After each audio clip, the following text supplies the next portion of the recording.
Muy buenos días, queridos hermanos. Damos gracias a Dios porque ya podemos estar reunidos este día, listos para nuestra escuela dominical. A todos los hermanos de Luz y Verdad, de la Iglesia Luz y Verdad de Montreal, como a todos los que se conectan para vernos, que el Señor los bendiga. Este domingo vamos a estudiar la lección número 5 de esta serie que estamos viendo de las iglesias del Apocalipsis. Y hoy nos toca la número 5, que es la iglesia de Sardis, la carta a la iglesia de Sardis. Vamos a estar estudiando en Apocalipsis capítulo 3 del 1 al 6. Vamos a orar pidiendo dirección al Señor. Querido Dios, te pedimos que tú nos ayudes, Señor, en este domingo que vamos a estudiar tu palabra, que tu palabra hable a nuestro corazón, Señor, y que tú ayudes a cada familia, Señor, que va a estar pendiente para estudiar la lección de este día. Que tú nos bendigas, que tú nos uses, Señor, y que nos ayudes en cada uno en nuestra fe para que la protejamos, Señor, y la cuidemos. Gracias, Señor, en el nombre de Cristo Jesús. Amén. El tema para este día es vigilante contra la complacencia. Todos tenemos algo que valoramos y que lo cuidamos. Muchas de las cosas que se cuidan son, por ejemplo, la casa, y la casa siempre se deja con llave o se le ponen barandas de hierro o de algo para que protegerlas, o se ponen alarmas, siempre se piensa en seguridad, en cuidar algo, ¿verdad? Ya sea para los ladrones, ya sea para que no lo dañen, ya sea para que no se pierda. Y Estados Unidos gasta, eh, por lo menos en la seguridad nacional, gasta 1.25 trillones de dólares para la seguridad nacional. O sea que todos están preocupados por cuidar, por guardar, por proteger. Pero el creyente tiene algo de mucho valor y es la fe en Cristo Jesús. Y muchas veces se descuida y no se está cuidando, no se está protegiendo.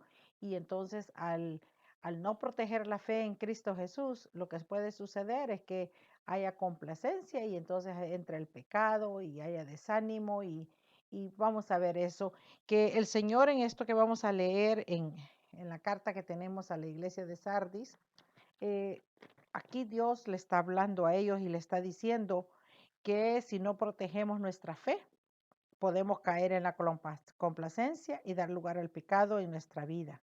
Jesús alertó a la iglesia en Sardis de este problema y también les llamó al arrepentimiento. Quiero leerles algo que está sobre la historia de Sardis. La ciudad de Sardes o Sardis fue fundada como capital del reino de Lidia entre el año 680 y 644 a.C. Eh, fue una ciudad que tuvo sucesivas conquistas por los cimerios en el siglo VII, los persas en el siglo VI, los atenienses en el siglo V, por Magno III en el siglo III y por el Imperio Romano en el siglo II. Podríamos pensar que su nombre fue profético. Sardes significa los sobrevivientes y es nada menos que un milagro ver cómo Sardes sobrevivió su historia tumultuosa.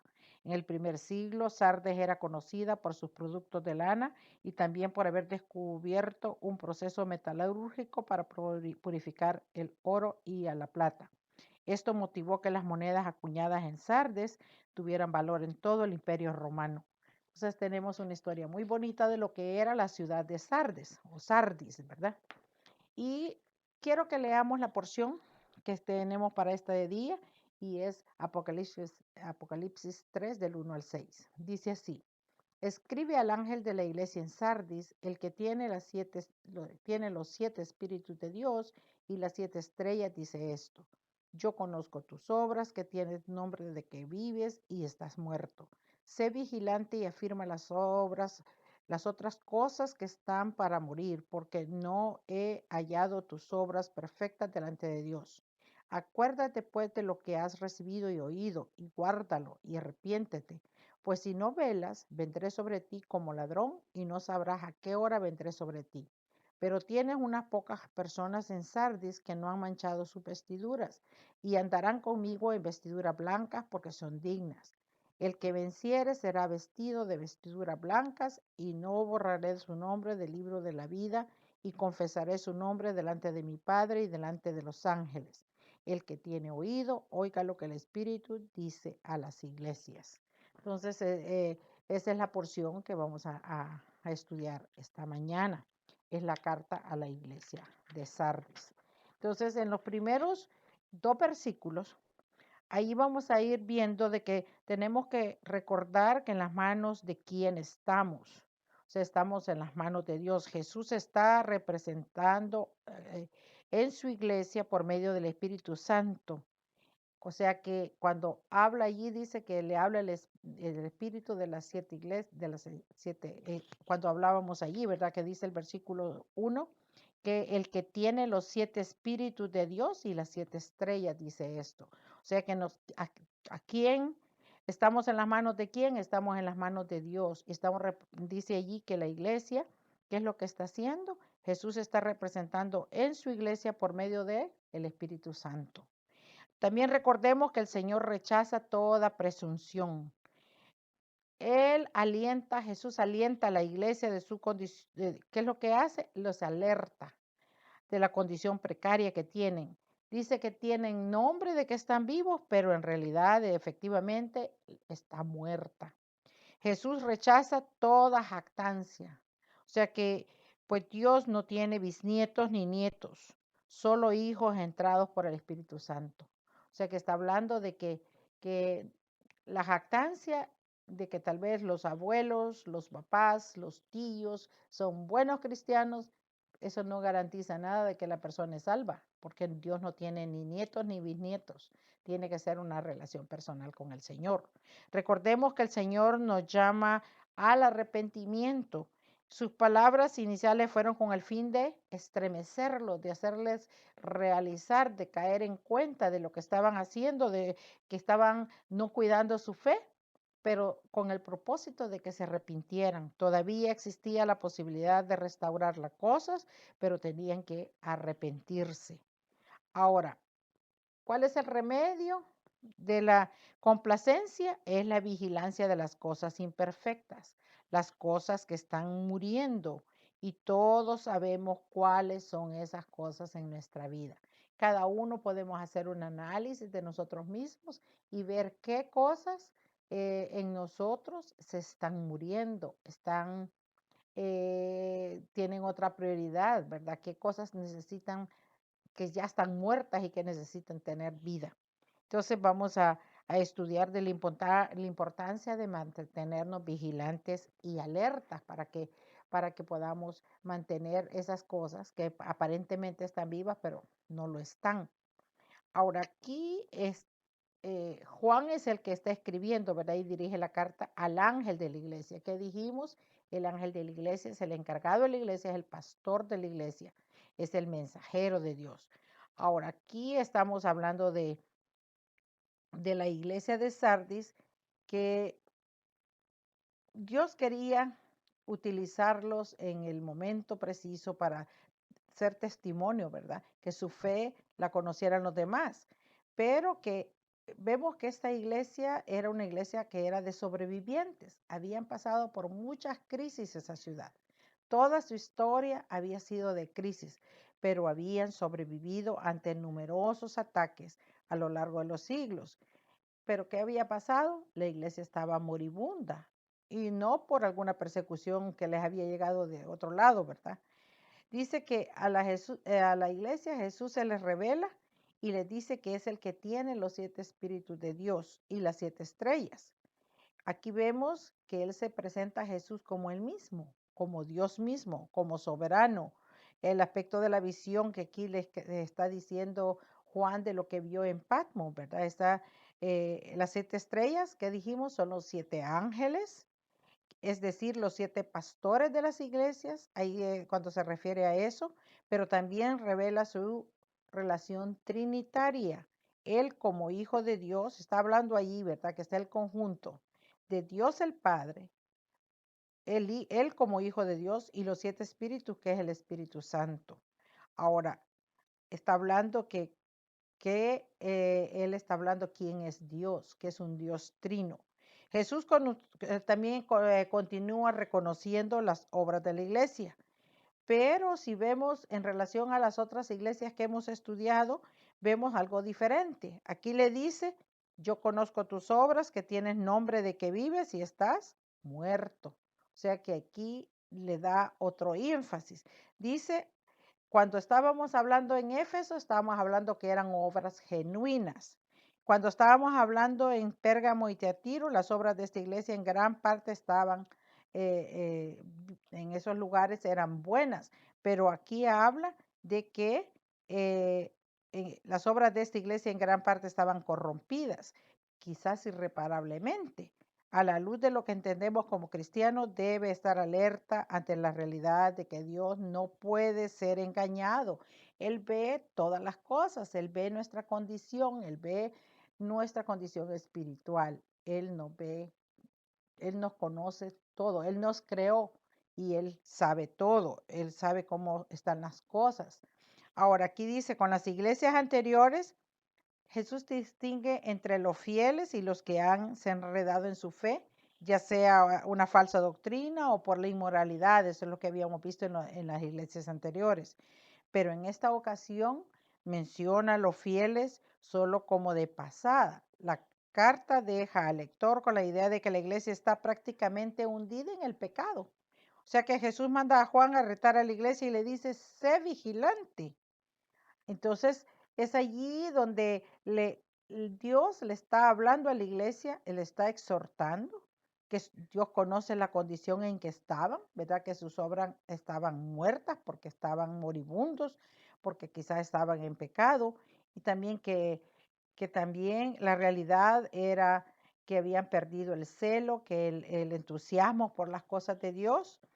Ahora Jesús les promete y dice, bienaventurados aquellos siervos a los cuales su Señor cuando venga halle velando. De cierto os digo que se ceñirá y hará que se sienten a la mesa y vendrá a servirles. Y aunque venga la segunda vigilia y aunque venga la tercera vigilia, si los hallare así, bienaventurados son aquellos siervos. Eso lo podemos ver en Lucas 12, del 37 a 39. La vigilancia aquí se revela en afirmar. La raíz etimológica de afirmar es la misma de esteroides. ¿Qué es lo que hace específicamente? Eso es lo que hace, es una habilidad de hacer crecer, de fortalecer al músculo humano. Para eso sirven los esteroides. Entonces cuando hablaba de afirmar, viene de esa misma raíz. Esta palabra conlleva el sentido de incrementar las fuerzas. Tenemos que afirmarnos, tenemos que incrementar las fuerzas en la vida espiritual. Cuando Jesús habla de las cosas, otras cosas que están para morir, es claro que las evidencias del cristiano pueden debilitarse, ¿verdad? Hasta el punto de dejar de funcionar por causa de la negligencia. O sea, si nos ponemos flojos de negligentes, se puede debilitar, ¿verdad? Con el tiempo, ¿verdad? Pueden dejar de funcionar, pueden dejar de molestarnos las situaciones que antes eran pecado, puede ser que nos acostumbramos a ellas. Podemos imaginar a Jesús que está hablando de la fe, del amor, de la esperanza, de la paz, de la bondad y de otras más, ¿verdad? Todas estas por morir, pero que cada una a su tiempo. Jesús da su veredicto y les dice, no he hallado tus obras perfectas delante de Dios. Cuando habla de perfecta no quiere decir sin pecado, ¿verdad? Sino que quiere decir completas, obras completas, maduras. Entonces, el Señor está evaluando cada día lo que hacemos y Él ve con qué actitud lo estamos haciendo. Entonces, el Señor está dando su veredicto respecto a nuestra actitud de cómo hacemos las cosas para Él. Aquí el creyente en la segunda parte del versículo 3, el creyente quizás no vea ni oiga el peligro espiritual, pero por seguro Dios nos reta a mantener la vigilancia. Quizás nosotros a veces ni sentimos que estamos yéndonos por el mal camino, pero Dios, el Espíritu Santo, nos está tocando para que nosotros podamos reaccionar. Vamos a hablar de la importancia de guardar el depósito que hemos recibido. Todos acumulamos cosas, ¿verdad? y valoramos unas más que otras. Todos cuidamos algunas cosas porque les damos valor. Pero Jesús reta a la iglesia a atesorar su evangelio, que tenemos que atesorarlo y guardarlo. Debemos, dice, lo guardamos, lo atesoramos, pues Dios nos ha dado preciosas y grandísimas promesas, pero que por ellas llegasteis a ser participantes de la naturaleza divina, nos dice en Pedro, 2 Pedro 1:4. Entonces, el peligro de ser víctimas de la complacencia. O sea, sí, la importancia de eso, porque hay un peligro, ¿verdad?, de caer en complacencia. Jesús advierte, si no velas, vendré sobre ti como ladrón. La seguridad eterna no nos absuelve de mantener la vigilancia. Por tanto, no durmamos como los demás, sino velemos y seamos sobrios, dice en 1 Tesalonicenses 5:6. Tenemos que estar alertas. Y la incertidumbre causada por la complacencia, ¿verdad? La Biblia ofrece varios ejemplos de disciplina para el creyente que yerra. ¿Se recuerdan qué dice en 1 Corintios 5:5? Que ese tal sea entregado a Satanás. O sea, hay diferentes formas de disciplina, ¿verdad? Ahora, aquí vamos a hablar cómo si ese dolor y esa pena se pueden evitar si mantenemos la vigilancia, si nosotros estamos vigilantes. El hecho que la salvación no se pierda, que somos salvos y es eternamente, eso no nos quita que tenemos que estar vigilantes, cuidando la fe que tenemos en el Señor, ¿verdad? Y vamos a ver el valor de Cristo sobre toda nuestra vida, no solo en algunas cosas, sino en todo el valor de Cristo. Cuando estábamos hablando de los primeros versículos, Jesús está claramente definiendo cuáles eran las situaciones de los problemas, ¿verdad? Ahora, aquí habla que la iglesia había sido negligente en mantener su vida espiritual. ¿Qué decía ahí unos versículos? Aparentaba estar viva, pero ¿qué estaba? Estaba prácticamente muerta. Podemos decir que la iglesia tenía una gran necesidad de ser reavivada, ¿verdad? De ser reanimada. Para restaurar la vida espiritual, Jesús comienza y dice, acuérdate pues de lo que has recibido. Cuando en la Biblia se nos da el recordatorio es importante. Cuando dice recuerda es porque es importante. Y nos dice allí, dice, Jehová le dice a Israel, oídme, los que seguís la justicia, los que buscáis a Jehová, mirad a la piedra de donde fuisteis cortados y al hueco de la cantera de donde fuisteis arrancados. Eso está en Isaías 51:1. El problema aquí comenzaba en que habían olvidado, ¿verdad?, lo que Dios les había dado al redimirlos del pecado. O sea que en Isaías 63:7 dice, declara, de las misericordias de Jehová haré memoria, de las alabanzas de Jehová conforme a todo lo que Jehová nos ha dado y de la grandeza de sus beneficios hacia la casa de Israel, que les ha hecho según sus misericordias y según la multitud de sus piedades. Necesitamos recordar de nuevo, ¿verdad?, lo que hemos recibido. Hemos recibido el perdón de nuestros pecados. Cristo murió en la cruz y nos ha limpiado, nos ha salvado y nos ha librado de la condenación eterna, ¿verdad? Y porque nos habla de que Jesús dice que el que cree en Él tiene vida eterna y no vendrá condenación, mas ha pasado de muerte a vida. Y también Pablo lo dice, ¿verdad? Cuando dice, y Él os dio vida a vosotros cuando estabais muertos en vuestros delitos y pecados, en Efesios 2:1. Hemos recibido las arras de nuestra salvación, el Espíritu Santo, o sea, tenemos eso como garantía. O sea que tenemos que recordar todas las cosas que hemos recibido cuando creímos en Jesús y Él nos salvó. No olvidar todas las misericordias que Él hizo con nosotros. Jesús les está instando a recordarlo siempre, ¿verdad? Lo que han oído. Aquí Jesús se está refiriendo de que dice a cosas que no hemos visto ni palpado con manos porque quedan para el futuro, ¿verdad? En Santiago 1:12 dice, bienaventurado el varón que soporta la tentación, porque cuando haya resistido la prueba, recibirá la corona de vida que Dios ha prometido a los que le aman. Hemos oído y hemos leído del galardón que Él nos dará. La Biblia nos habla que hará recompensas para el cristiano, ¿verdad? Entonces hemos oído, hemos leído, todavía no lo hemos visto porque vamos a estar en su presencia, ¿verdad? Ahora, será hasta que estemos con Él, pero son gloriosas promesas. Dice, amados, ahora somos hijos de Dios y aún no se ha manifestado lo que hemos de ser, pero sabemos que cuando Él se manifieste, seremos semejantes a Él porque le veremos tal como Él es en 1 Juan 3:2. Jesús amonesta que dice, guárdalo y arrepiéntete, es según la parte última del versículo 3. Habían tratado las bendiciones más preciosas de Dios con descuido.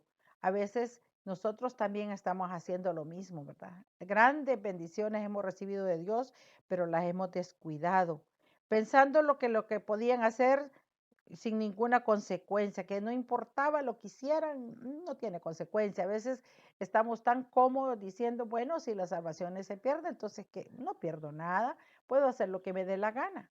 Pero nos habla allí, dice, cuanto mayor castigo pensáis que merecerá el que pisoteare al Hijo de Dios y tuviere por inmunda la sangre del pacto en el cual fue santificado e hiciere afrenta al Espíritu de gracia.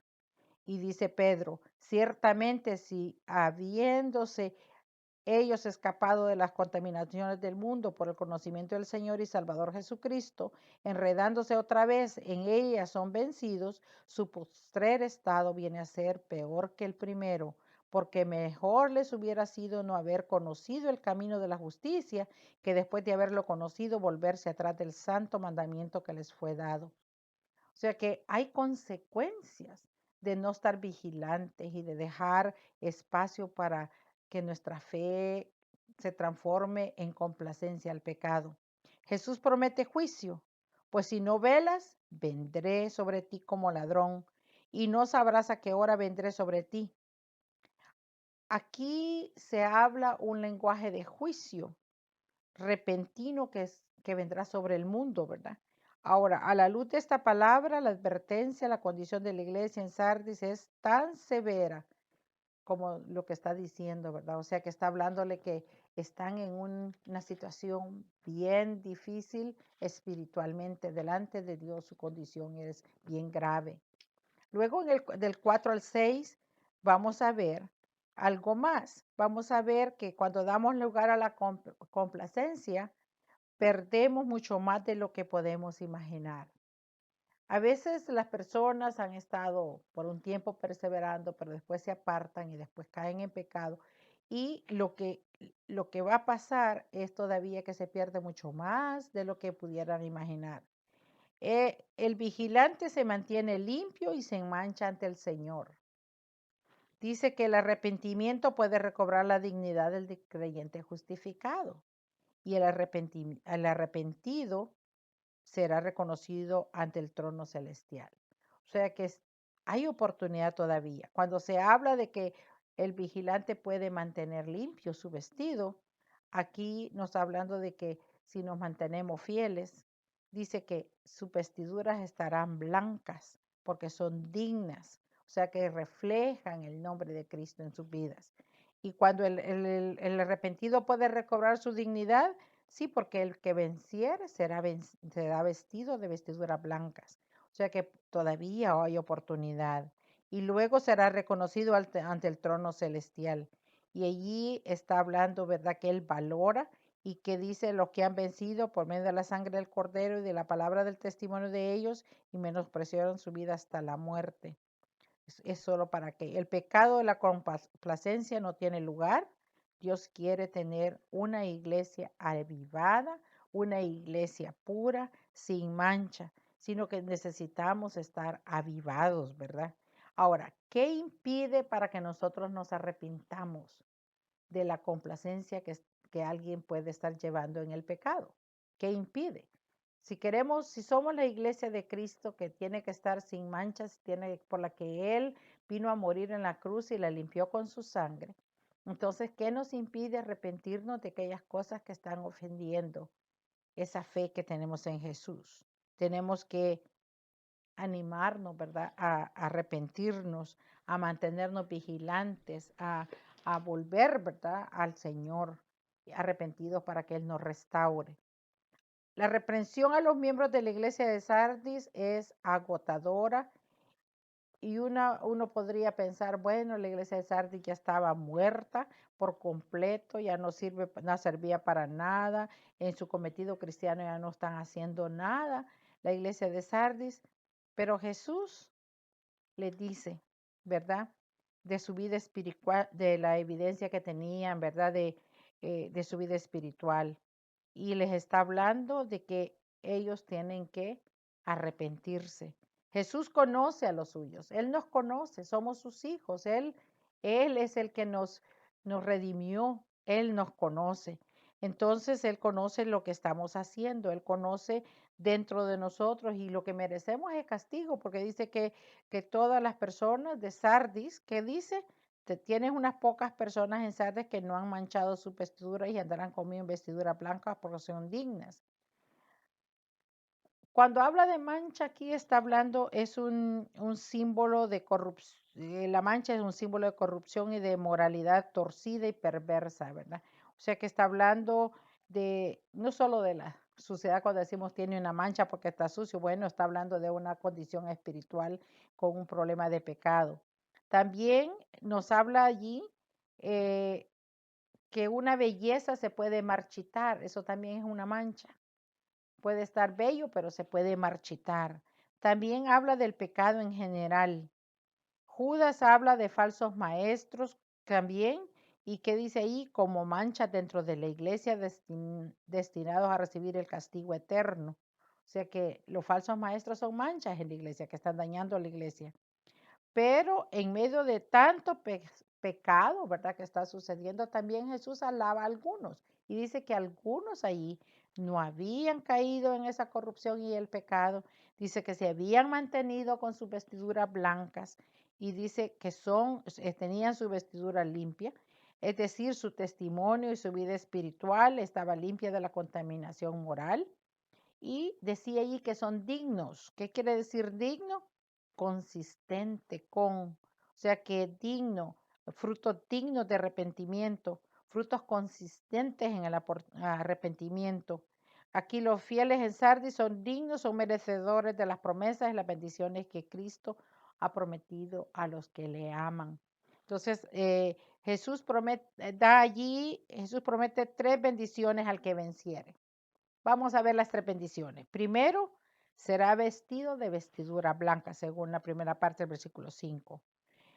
¿Qué les está diciendo? Que todavía hay tiempo para arrepentirse del pecado y ser revestidos de santidad y pureza. El Señor nos perdona, Él nos limpia, nos puede transformar. Todavía es tiempo, hay esperanza. No porque decir, no, si yo ya caí en tanto pecado, en tanta cosa, ya Dios no me va a perdonar. No, todavía hay oportunidad, ¿verdad? Dios puede limpiar, puede perdonarle y puede restaurarle. Ahora dice segundo, no borraré su nombre del libro de la vida. Cuando recordamos que el estado espiritual de esta iglesia estaba por morir, es decir, que el nombre de ellos fuera removido, ¿verdad? Está hablando del nombre de la iglesia, ¿verdad? No la salvación, sino que está hablando de que, ¿se acuerdan que decíamos que también la iglesia puede quitar el candelero de su lugar? La iglesia puede desaparecer. Ahora, Jesús aquí, Dios no es un Dios de muertos, sino de vivos, dice Mateo 32. Es importante de que Jesús no está contradiciendo la doctrina y la perseverancia del creyente, porque la salvación es segura, ¿verdad? Pues Jesús lo que pone aquí es alerta a estos que han tomado su supuesta experiencia cristiana de una manera muy ligera, insinuando que quizás nunca habían sido salvos. No obstante, el peligro es que se encuentran, todavía no es muy tarde para arrepentirse y asegurar su nombre en el libro de la vida. O sea, si alguien estuvo practicando una religión Jesús le está advirtiendo. Mire, si usted fue religioso, pero en realidad no era salvo porque no era cristiano, sino que solo era un religioso, entonces todavía hay tiempo que se arrepienta de sus pecados y venga al Señor. Y entonces yo voy a poner su nombre en el libro de la vida, ¿verdad? Y va a ser salvo para siempre. Entonces allí habla de eso también. Entonces hay que arrepentirse para asegurarse de que su nombre esté en el libro de la vida, en el registro de todos los que heredarán la salvación eterna en la Nueva Jerusalén. Tercero, dice que Jesús confesaré, dice su nombre delante de mi Padre y delante de sus ángeles. Aquí Jesús está diciendo que va a confesar el nombre de los que vencen. Jesús promete ser el mediador y abogado por todos los que reciben como Señor y Salvador. Él es nuestro abogado. Él es aunque merecemos la condenación eterna, Cristo es nuestro abogado y nos va a decir, no, yo morí en la cruz por ellos. Ellos tienen derecho a ser, ellos son salvos.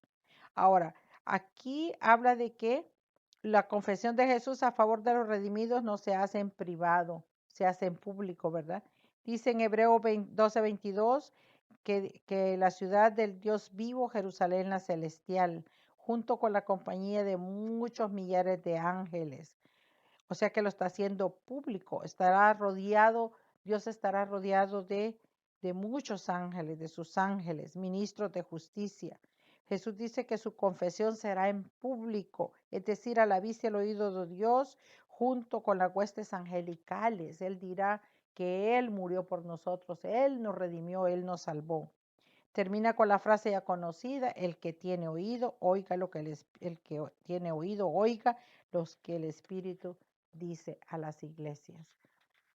Tenemos que poner oído, tenemos que seguir al Señor. ¿Qué es lo que tenemos que hacer?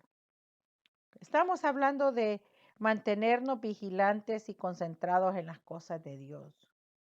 Pero si nos hemos descuidado y parecemos vivos, pero estamos muertos, estamos desanimados, no estamos avivados, como iglesia tenemos que primero cada quien confesar, arrepentirnos de nuestro pecado, pedirle perdón al Señor por aquellas cosas con las cuales estamos ofendiendo y por las cuales, por esa complacencia que hemos hecho a cosas del mundo que se ha metido en nuestras vidas. Entonces arrepentirnos, confesarlo, decirle, aunque Él ya lo sabe todo, pero podemos confesarlo y decirle al Señor, ¿verdad? De en qué cosas nos hemos descuidado. Luego también tenemos que caminar, tenemos que poner su fe a trabajar, tenemos que continuar, reiniciar, pedir al Señor andar con la llenura del Espíritu Santo, dejarle control al Espíritu Santo en nuestras vidas, seguir caminando en la obra de Dios. Y la otra cosa también agradecerle, expresar nuestra gratitud a Dios por sus misericordias, por todo lo que Él nos ha perdonado, por la vida en Cristo, por todo lo que Cristo hizo y por el resto de nuestra vida, que es lo que Él hará, porque Él tiene cuidado de nosotros. Entonces tenemos que estar vigilantes. ¿Qué es lo que tenemos? Podemos estar seguros de que cuando Cristo regrese, Él vendrá por una iglesia avivada, alerta y con la esperanza de su regreso. La iglesia tenemos que estar de esa forma. Ahora, ¿es que estaré yo avivado en el momento de su venida? Si no hemos andado con la llenura del Espíritu Santo, esta inquietud se puede remediar, ¿verdad? En un instante. Y es que el avivamiento es lo que permite que terminemos con todo lo que Dios ha preparado de antemano para nuestra vida y para su gloria. Tenemos que ponernos a cuentas con Él. Tenemos que buscarlo a Él. Tenemos que recordar las misericordias de Él. Tenemos que darle gracias a Dios que nos aviva para andar con justicia y santidad. Que el Señor nos ayude a pedir su ayuda siempre para mantenernos alerta, vigilantes y no dar lugar a la complacencia. Entonces, oremos. Gracias, Señor, porque tu Espíritu Santo está con nosotros. Gracias porque tú nos alertas, que estemos vigilantes. Ayúdanos, Señor, a no descuidar nuestra vida espiritual contigo. Señor, que lo que hagamos sea para tu agrado. Bendice a cada uno de tus hijos y a los que todavía no son tus hijos, Señor, que puedan arrepentirse y puedan estar escritos en el libro de la vida eterna. En el nombre de Jesús oramos. Amén. Que Dios me lo bendiga.